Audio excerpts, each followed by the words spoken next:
A new study by the federal government could lead to a Canada-wide ban on handguns and assault weapons.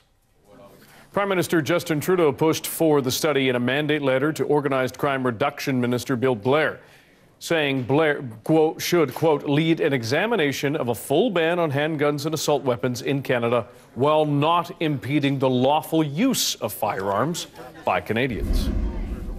The mandate comes little more than a month after the mass shooting in Toronto's Greektown neighborhood, which left 3 people dead and inspired renewed calls for gun control across the country, including here on the Lower Mainland. Last week, that issue hit a boiling point at Surrey City Hall. Councillor Dave Woods, a former police officer, announced he was leaving the Surrey First slate because mayoral candidate Tom Gill had endorsed the idea of a handgun ban in Surrey, something Woods thinks is impossible to enforce. For more on this, we're joined by Cash Heed, former BC Solicitor General, former West Van Police Chief, and former VPD Superintendent. Cash, first of all, how much of a difference do you see a ban like this making? And we use the example of the suspect in the Fredericton shooting who was a licensed owner, firearm owner, had a legal weapon, and the ban, this ban, proposed ban, wouldn't change the availability of that.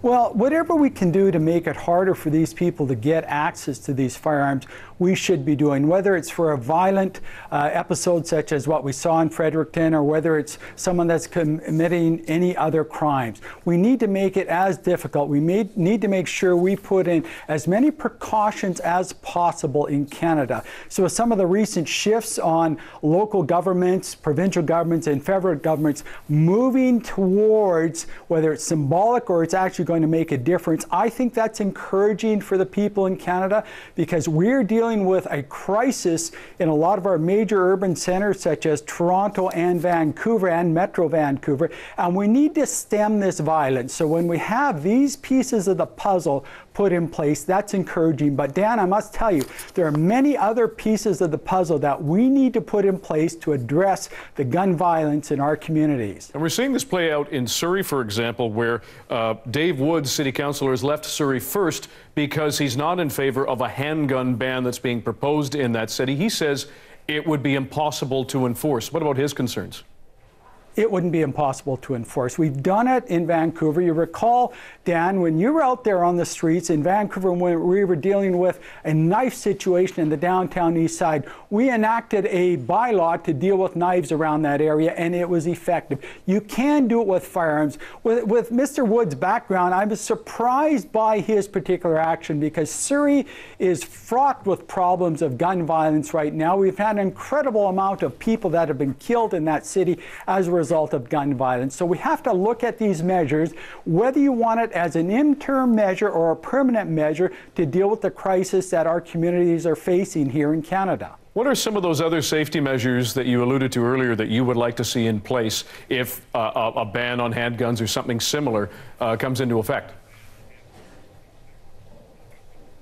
Well, number one is we have to deal with the fact that in my information that I'm getting, my intelligence, the majority of illegal handguns that make their ways to the criminal in our country come in from the United States. We have to make it harder for whether it's a straw buyer or some other way that those guns are actually imported into Canada. Make sure we secure it so in fact they're going to legitimate gun owners, not being used as a bit of a tunnel for firearms to come in. You'll recall, Dan, we had this exchange of marijuana for handguns, marijuana for cocaine. That is still going on simply because there's a market in Canada for those firearms. So we have to tighten the regulations around how this comes into our country, and at the same time ensure that the illicit flow of firearms is capped as soon as we can.